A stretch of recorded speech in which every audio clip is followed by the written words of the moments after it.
Warisi Bharat ki Phunga Wari dagi imalonda handokjabani asoiba aranba yaukhrabasu tabiriba singna ngakpigani wari handokpirakpa Suras Athokpam Thaina mamangaida Karnataka haiba lamsigi khungang amada masanupi ngakta taret pokpa Brahman matai manaw amakhak lairammi hariba masanupi leisabi taresi laita lairaba henankhibana ningthauge konungda thabak inkhang sitpa sengba yaurammi Makoina tabak suba loiba khuding konungi leikolda hek phamlammi leikol senariba maligi masanupi thoidokna ningthijabi kunjamalaga nungsi sanana wari watai sanai makoi masel yamna luna sana tinarammi nongmagi numit amada leisabising wari watai saba matamda brahman gi masanupi ahalna maligi masanupi kunjamalada asumna hairammi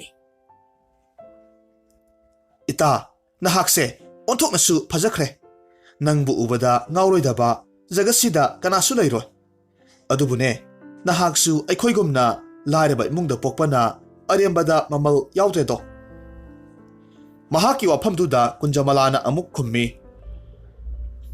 itagi watasi yamnabu nungairiye aibu thagat piribra thada biribra nata apangphinadi khangjadre asi hairaga makhoi mayam wa noklammi brahman gi masanupi yaimana amuk makha tarakhi Ita, ako'y masyal asum na yung pandana adum nungay na dum itoksiko.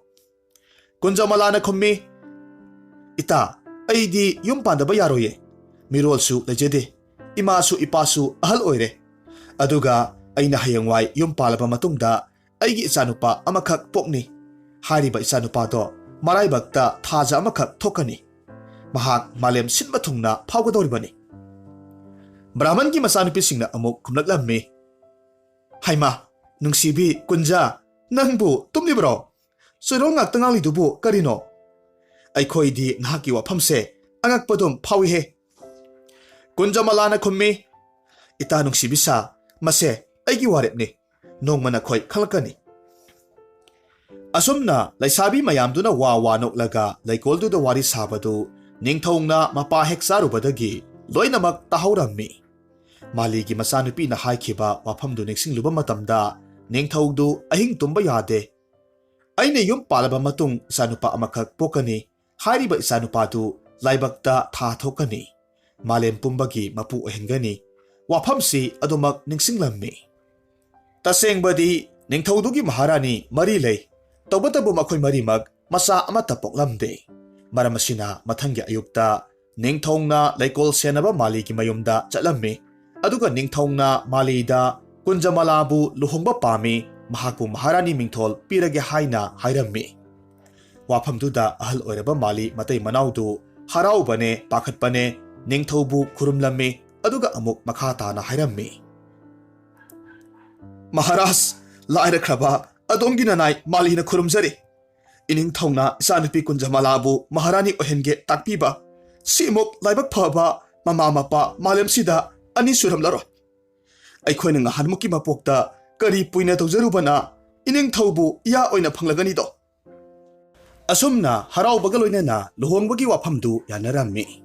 Numit kharani leiragadi kunjamala amadi ningthaw konungda sauna luhongle. Asumna masak mataw phajabi naha oiribi kunjamala na ningthawgi oida phamlammi.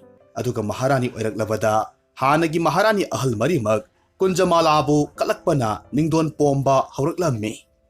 Makoy masel lautunaraga hainay. Maharani ahalna manawnupi ahumda asumna hairammi.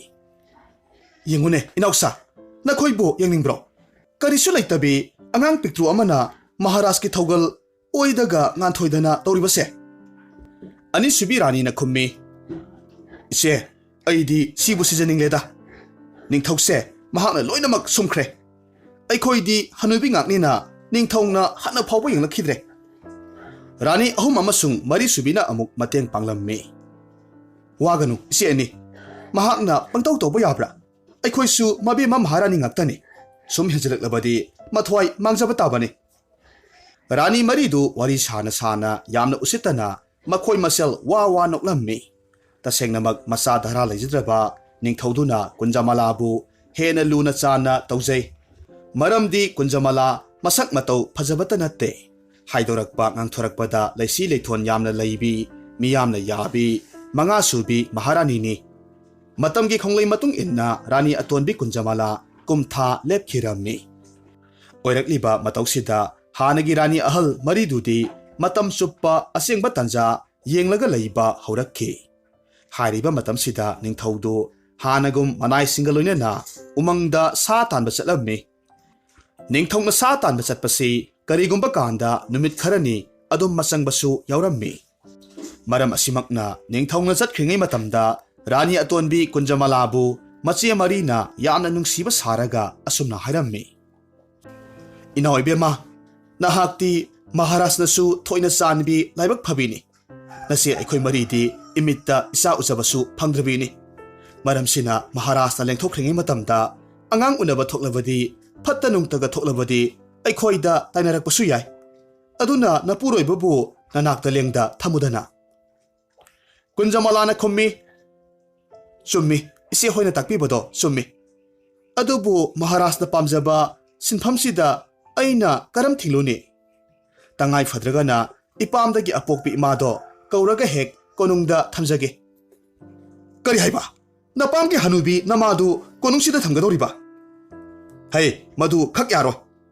naha kauthokla malene nakhoise malini aikhoi di rajkumari oina longlakpani adugane simasu taw aikhoi haibo afam indrabadi naha afaba oiroiko asumna rani ahal singna kunjamalabu kihallammi wafam sida naujaribi kunjamalana ningthauda mahak angang unadriba phauba konungdagi chathokpidanaba wafam haudoklammi mahakki wahaiduda ningthaudu nokphet tawna khummi aigi thawai oiribi kunja karimata nungsa thiganune nase rani marisu leiribani nanai nasal amata watloine karigumba aina chathokhiba taragasu se aina piriba kangsi se masi khinglao mase asamba kangsi natte masibu hek khinglaklabadi ai mitna kupada nanakta yorokadoribani asumna kangsi du piramlaga ningthaudu mahaki sa tanba loipot khomba chatkhirammi hariba tanjasida rani maridu changlaklammi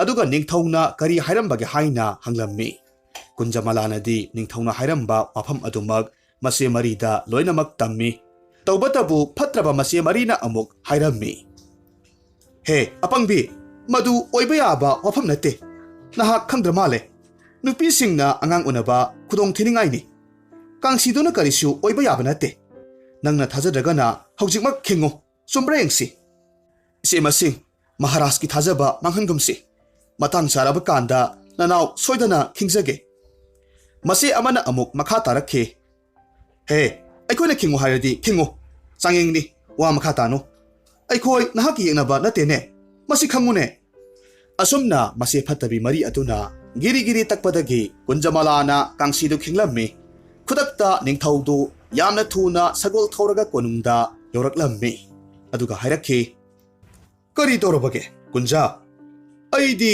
chatkadaba thabak mafam phawba yodre natene nahakbu nasa nungaitabro iningthau aihak karisu nungaitaba tawde sumnatagi kangsi se changyeng tawjabani ihe phare phare ningthina leiramuko mathangdadi maram sadana kangsi khinganu asumna hairamlaga ningthau mahaki khongchattu makha tarammi ningthau hek chatkibagadi kunjamalagi mase maridu laklammi aduga ningthauna kari hairami haina hanglammi ningthauna hairamba wafamsing kunjamalana mase singda loinamak tamjai mathangi numitta phatraba mase marina amuk hairammi hai naunupi kangsido khinglaga maharaj laklibado oiroidaba wafamni maharaj to lapna chatkiba natte maramsina yamna thuna laklibani hadak muktanga khingo maduda laklabadi aikhoi maithire isana yajagadoribani kunjamalana khummi ise marimak nanaungna khurumjaraga haijaribasini handakti kangsi se khingu haina takpiraganu ining thongna aibu soidanamak warugani mase marina amuk hairaklammi hai tumilayu taningde aikoina khingu hairabadi khingudana masina aroiba changengni rani marina giri giri takpaduda khangba ngamdabadagi kunjamala kangsi khinglammi khudakta ningthaudu laklammi asigumba kunjamalagi matoksida ningthaudu sauna hairaklammi Kunja, nahaksi aina luna tawi haibagi matagum aigi thabakta khorau yamna thangi. Maram sadana aibu toina hekta kawi. Nahakna aigi khongsasse anirak suna thindahalabani. Maram sina nahakna kayarak kawrabasu ai thabak mafamdagi laklaroi. Masi hairam laga ningthau yamna sauna chatkre. Asumna nong nini leiragadi Kunjamala angang unabagi awaba mitkup yorakhi. Matam sida mahakna kangsidu khinglammi.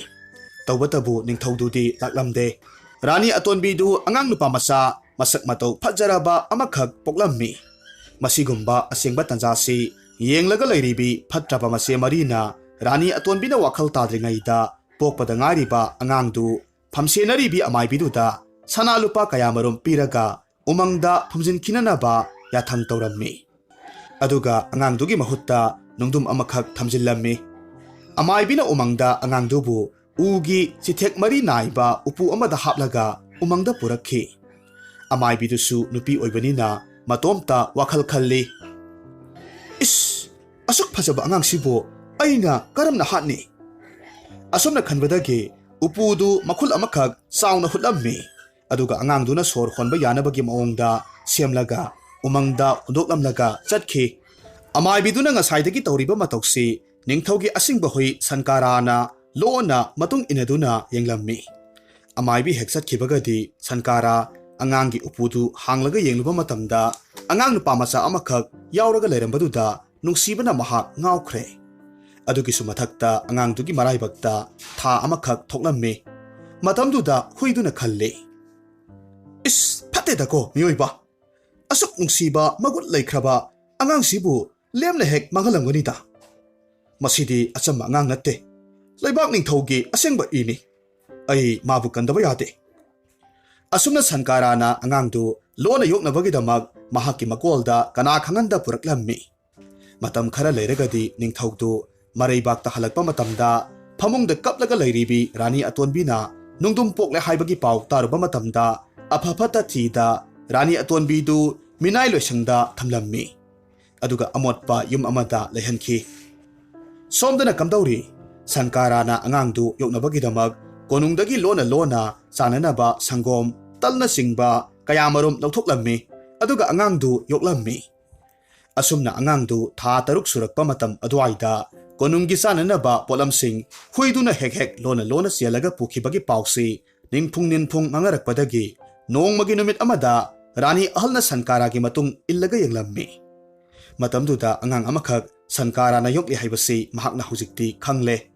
Khudakta mahak konungda laklaga mahaki mapi marol kayamarum matomta segairammi. Aduga ningthauda chatlaga asumna hairammi. Iningthau yengbiyu aigi phibamse adongi hui sankarana kadaidagino khangdaba angang amakhak sialaga puraklaga makolda thammi. Masigi huise mi soidana saba male. Yengbiyu aina angangdo lauge tawbada aibusu songsilaga phizol pomba segairaga senkre. Asumna hairaga mahak kapsinarammi. Rani ahalgi paudamduda ningthaudu thajare sankarabu mathangi numitta hanabagidamak yathang tawrammi. Hariba ahingdu sankara yamna kaplammi. Angangdubu yenglaga mahak asumna hairammi. Masaibungo nahakna angang oibanina thokliba thodoksingse karimatta khanglamlaro. Aise napabung ningthongna hayeng soidanamak hatkhraganido. Adubu Rajkumar nahakna sauba sare pharaba kanda nanai aigi laman soidanamak khumlauko. Asumna hairaga mahak kapna angangdu purammi.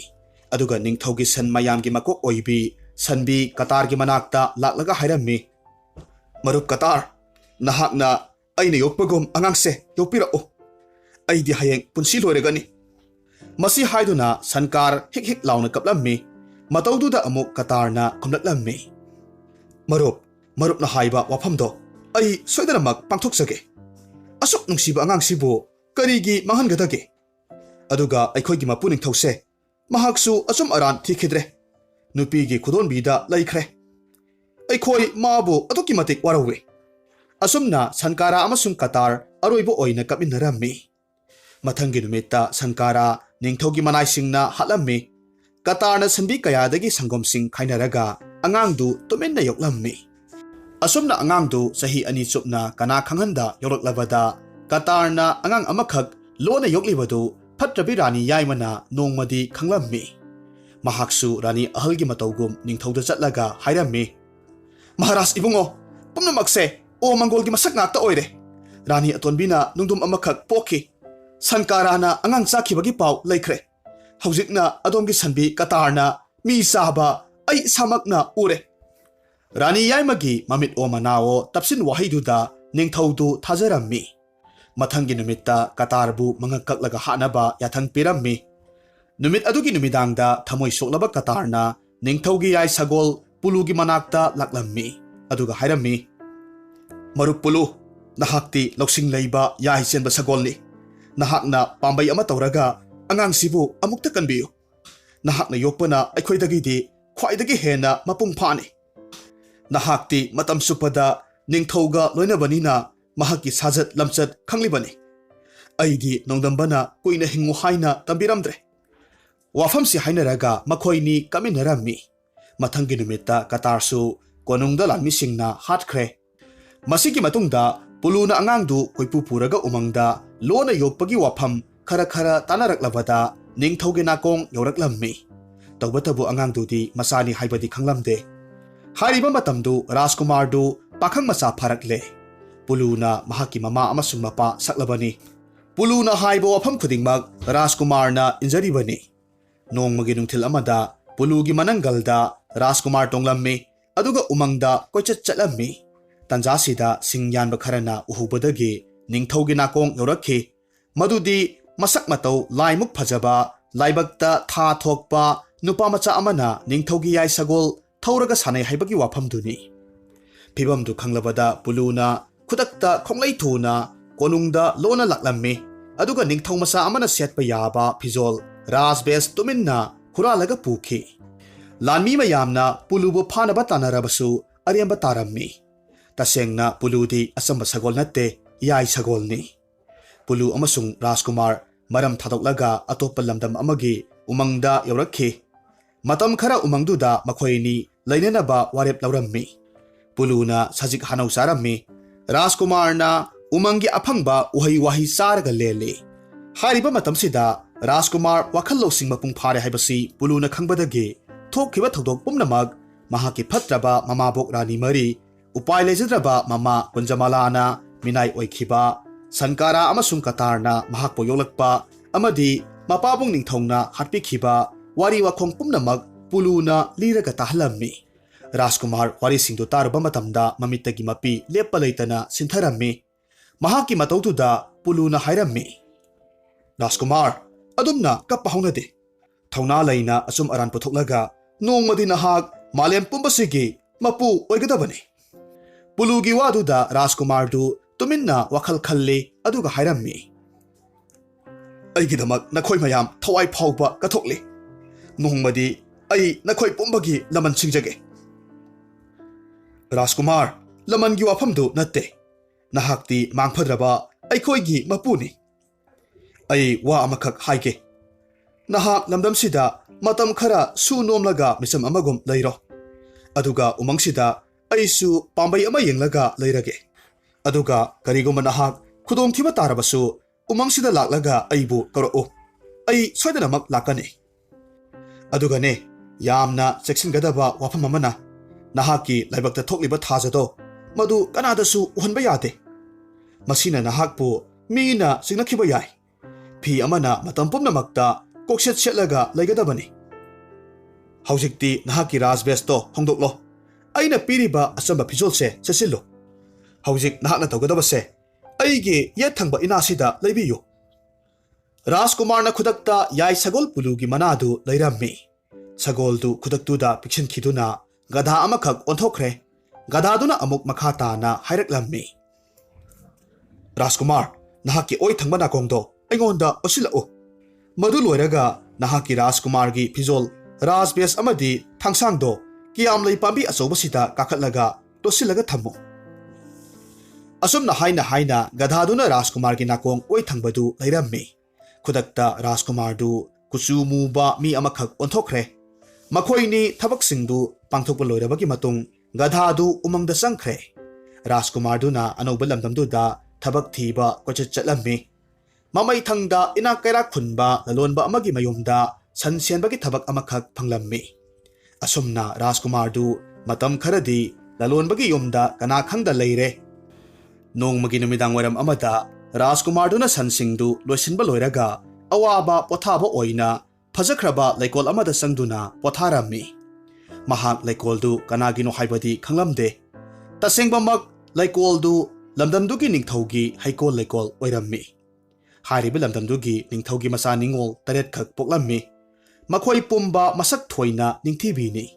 Hariba ningthaugi mamom taret sigi manungda khwaidagi atonbi Rajkumari Meghamala mayamdagi thoina hena jenglau henbi amasung wakhal lausing saubini. Laibaki aruba waram kayada mapabung ningthauna Meghamalagi wafam lauribani. Rajkumar duna laikolgi phajaba saktam kayadu uruba matamda khudakta nungsiba isai amakhak saklammi. Tanjasida Meghamalana Rajkumargi khonjel taruba matamda laikol tamna laklaga hairammi. Adom kanano mafam sigi midi mande tawbatabu nahak khonjel di yamna phajai. Rajkumar du isai khanglep lepi Rajkumari Meghamalada haiphet inglamlaga karimata hairamda laikol du thadok chatkre. Hariba ahingdu Meghamala tumba yaramde. Maramdi mahaki mathamoida khonjel phajaba kuchu muba nupasi kanano hariba wahangsina otlammi. Asomdana kamdauri Rajkumar du umang tamna chatlaga puluda wafam pumnamak tamlammi. Mahaki wafam duda puluna hairaklammi. Rajkumar handak muksu laikolda amuktanga koithokluso. Nupi masado lamdam sigi ningthaugi masa ningol atonbi Meghamalani. Nahakna khumgadabadi atopa lamdamdagi thabak thiba lakpani. Lalonbagi imungda thabak suraga laijaribani. Sitang khummu. Asumna mathangi numitki numidang waramgi matamda Rajkumar laikolda isai saklammi. Mahaki khonjel taruba matamda Meghamala laiba yadre.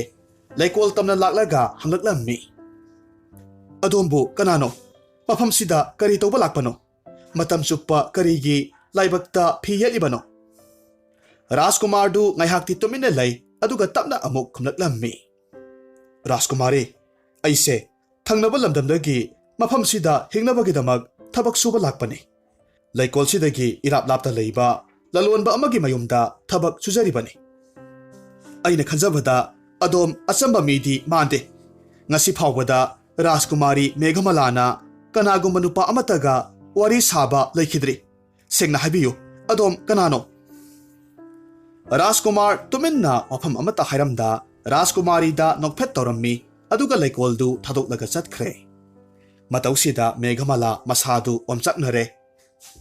Karamba nupano wasu yamna khumde khonjelsu yamna phajai. Kusu mujarabasu phibamdi kamdebaga pangkhakni. Aina karigino mahakpu asuk nungsiribasibo. Amaromda Rajkumar du laikoldagi sumjing chatkhraga puluda wari pumnamak tamlammi. Puluna amuk Rajkumar da hairammi. Rajkumar aikogi awaba koklagani do. Rajkumari Meghamala laireibaki laisanu raga pangkhakni. Magi haktakta miyoi kaya marum awaba takhrabani. Aduga wafam amana mapabung ningthongna thoidokna sanbini. Wakhal loksing henbini. Sumdaurase nahak hayengdi laikolda chatpiranu. Thodok amadi thoklagani do. Mathangi numitta Rajkumari Meghamala Rajkumar bu nganta laikolda ngairammi. Adubu numittumadi Rajkumar lakhidre. Maramsina mapukningda tayang tasoina mapabungda chatlaga asumna hairammi. Pabung Maharaj nasa yum panjarage. Aigi thawaina khoidajaba kanagumba amakhak lejare. Ningthongna noklaga khummi. Oh, nungsida isagi wase. Saura sare pharabanina nayumna kai panba matam oire. Ipatana na khoibu angang oina urubani. Adubu isa tombidi wakhal loksing henbini. Hayengmak aigi marup mapang ningthau kayada pau tharaga isa ningol na khoi taret ki soyambar pangthoklagani.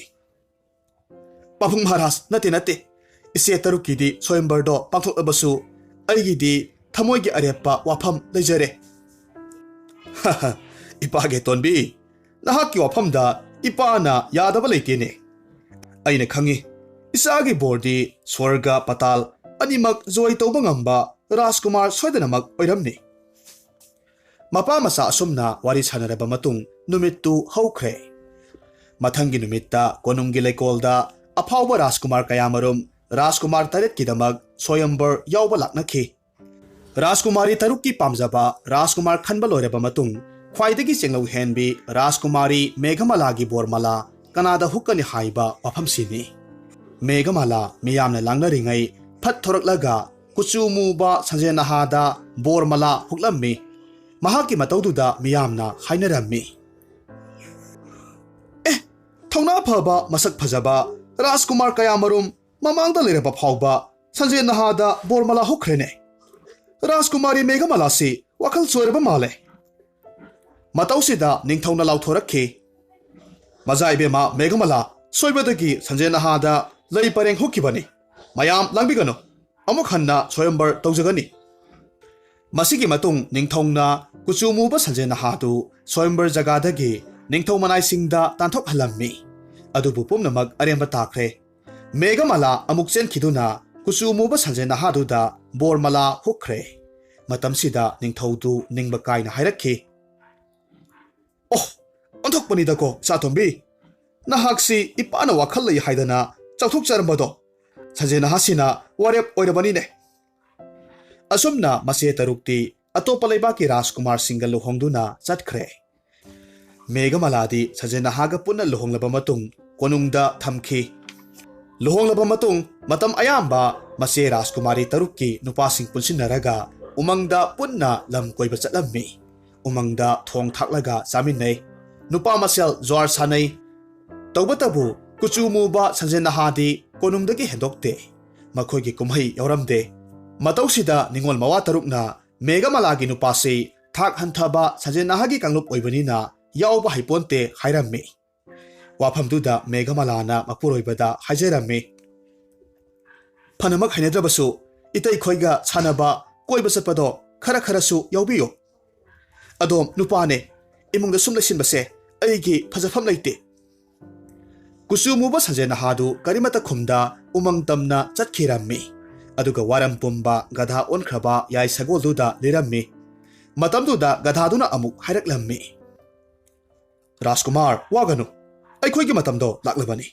अइखोइनिमक साफोंगलसी अइगी ये थंगबा नाकोंगसे लैयो अदुगा नहाकी ओइ थंगबा नाकोंगदो अइंगोंदा नक्सिलओ असुमना थबक पुमनमक पांथोक्लबदा गधादु फजरबा सगोल हानगिदु अमुक ओंथोरक्ले अदुगा कुचुमुबा संजेनहादु मसक मतौ फजरबा लाइबक्ता थाजना लैतेंबा राजकुमार ओंथोरक्लम्मी सगोल पुलुना राजकुमारगी राजवेश अमुक हन्ना पिबीरे अदुगा महाकी मनंगलदा तोंखलक्नबा हाइरम्मी राजकुमारना याय सगोलदुगा लोइनना उमंगदा सजी कयामरुम महाकी तेन कापलगा फा फारगा उमंगदा अहावबा मथेल थोंगलम्मी नुमित तासिलक्लबा मतमदा राजकुमारदु मतोमता सानबा थौरांग तौरिङै मतमदा निंगोल मवा तरुक्तु थेंगनरम्मी मतमदुदा मखोइना हाइरक्खि करिगुम्बा मत्ता हाइजगेबा अदोम करम्बा लेबाकी राजकुमारनो अइखोइगा मरुप सानसी ngasi अइखोइ तरुकमक जोर सानबदा मतमसे खंहौद्रे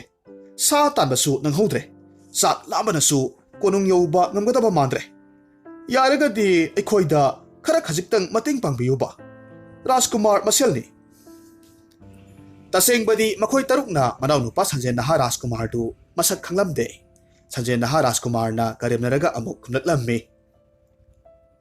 याय काइदे अइना थोंलिबसे यामना यामे करिगुम्बा अदोमना फंबिनिंगलबदी अइगी वाफम अदोमना इनबा ताबने संजेनहागी तादा तरुक्तुना खुम्मी करिसु काइदे वाफम दुबो करिनो हेक्तमक हाइबियुदो अइगी वाफमदी सीनी करिगुम्बा अइना थोंलिबसे मसी साबिगे हाइरबदी साद्रिङैदा नखोइगी नंगलदा मई इल्लबा योसैना खुदम अमममतंग नमजबा तारे मसी याबिरोइदबा लेरगदी मफमसी थादोक्लगा चपिख्रो वाफमदुदा महाकी तादा तरुक्तु लांबा हेमनखिबदगी खुदम नंबदु यारे लौसिंग लेरबा संजेनहा राजकुमारना महाकी S तरुक्की मनंगंदा फुरित लौथोक्लगा खुदम नमलम्मी चाकलेंदु हाउंगना चामिनरम्मी नुमित्तु मखोइ तरेटमक उमंगदा लैथोक्लम्मी मथंगी Ayukta कोनुंग यौंगना चनख्रे इकोन कोनबदा संजेनहा Rajkumar matomta yai sagol pulu tonglaga konung tamna laklamme mahakna konung yownaba sagol tonglaga lakpa matamda asat ok pumnamag maya kaba makai mahakpu yengnarammi mayamna asumna hainei is kayada phajakraba Rajkumarno laibakta thajasu thoklido masidi asamba taibangmi oiramgadaba mande leptana asum lakpana sanjen naha Rajkumar konunggi sanathong yaurakledo sanathong panabana sagol khamlaga ikai khumnaba utlaga asumna hairakhe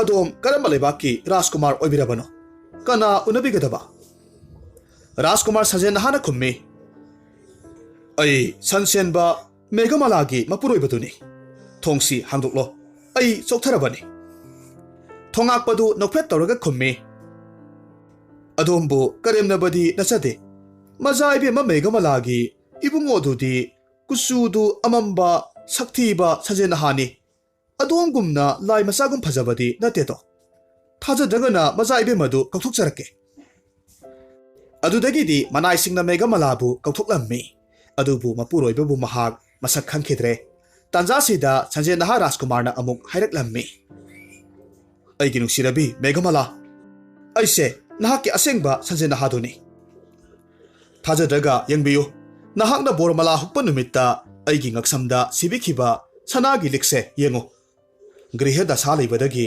aise sanjay naha oiduna saklotpani aisu lamdam amagi asengba Rajkumarni masi haina haina mahakki lekolda sakhiba isaidu yamna hauna saklammi mapuroibagi khonjel khanglabada Megamala mamittagi mapi sintharaklammi mathamoidasu chauthoksarammi aigi ipuroibasi laimaka changdamnabada noptraba Rajkumarni ko haina chauthoksarammi asumna sansenba Rajkumar miyam pumbana harauna oklammi haujikti Megamalagi mase tarukna Rajkumar atonbagi masak matauda kalakpasu phaurakledo maramdi makhoigi nupasingdudagi yamna hena phajarammi masigi su mathakta laibakta thajagi saktamsu thoi maramasina makhoi taruk mapuroibaga loinana ningthauda asumna hairammi Pabung Maharaj aikhoigi Megamalagi nupase mitrang lewa yamna haiba mi soidanamak oini kusu musinmuba sansenba mahakna karamna devatagom phajaribano yaragadi nupase tanthokpikho mase amadi matai singi waduda Megamaladi karimata khumda mapi sintharammi matamsida sansenba Rajkumarna khumlakhi iku Maharaj makhoina aibu tanthokpa pami aidi makhoina tanthoktrabasu isagi konungda Megamalabu puraga chachakhrage aduga wafam amana ngarang ahingsi konunggi sel thamba pukaida huranba tarukhak changlammi huranba tarukto aina phaki makhoina haijabadagi makhoibu aina thadokkibani tawbatabu huranba singi mananganda aina khudam amamamdi thamkibani ningthongna yamna pukning sangna hanglakhi makhoidu nahakna masak mamingati haiba ngamgadra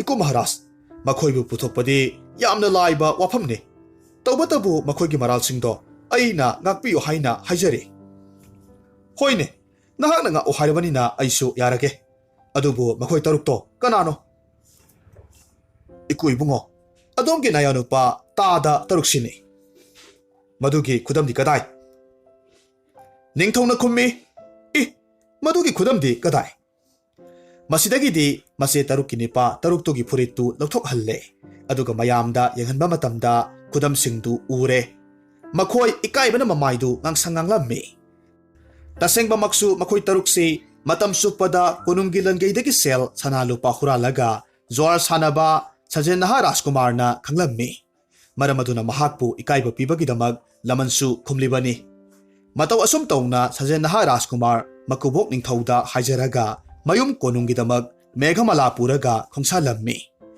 lanmi kayaga loinena maramdam panglakhi makhoina konung tamna lakpaduda mahakki mapabung ningthongna maraibakta lan taba laklaboi khanbadagi manai khara tharaklaga wahang pawang tawhallammi matamduda Rajkumarna manai singduda hairammi pabungina sanupani laibakta thaja khudam nganbaduni lan tarakpa natte tambiyu haina hairammi ningthauda wafamdu tamdubada ningthaudu khudakta lakle aduga hairakhi naha oiriba Rajkumar adombu kanano Maharaj, ay adongi asengba nasanupani. Oh, hoy, nahak aigi isagumani. Taubatabu, ay di punsida isa amata pokide. Pare Maharaj, adu ayabadi nahaki rani kayano. Isa ibungo, aigi rani di maridi. Matamduda Rajkumar sauna hairaki. Kari haiba, marini haiba. Adu ayabadi, ay bupokbi ima kunjamaladi lamsat naidabira. Nahak na imabu masing thadibadi karigino. Tasengbadi ningthaudu kunjamalabu kauthoklarabani. Khudakta khumlakki. Summi isa ibungo. Ibungo na haibado ay soikre. Ay girani mangani. Khwaidagi ayna nungsijakhibi kunjamala ayna miraikre. Maramdi mahak nungdum amabu macha oina pokki. Hanakti Rajkumar tumina leiba ngamlaktre. Aduna hairakki. Pabung Maharaj, nahak ningthau oidunasu sirol wahaida thajai. Masidi ikai ningaini. Asi hairaduna mahakna pokhibagi wari pumnamak lirammi. Mapabung ningthauda wari pumnamak tahalammi. Wari pumnamak khanglabada ningthaudu lanjadrabi kunjamalabu kauraga tengthajarammi. Khudakta Rani Atonbibu minai rosingdagi laurunaba yathang taurammi. Adubu Rajkumarna amuk makha tarakhi.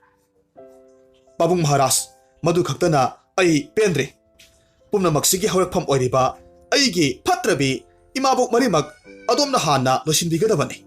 Madu ngamdrabadi laibak thirabi imabu puraga ay mafam sidagi chatlagani. Masanupa Rajkumargi wareptu ningthauna khangle. Maramaduna mahak konungda hallaga mabuk phatrabi Rani marimakta asengba warol pumnamak loinamak hanglammi. Pumnamak sumlabada Rani marimak sibagi serak pirammi. Masigi matungda ningthauna masanupa amadi mamau nupibu anauba ningthau amadi leimarelbi hapire. Rajkumar duna ningthau oiraklabada mahaki yai sagol purubudi matam chuppa khak mirairamde.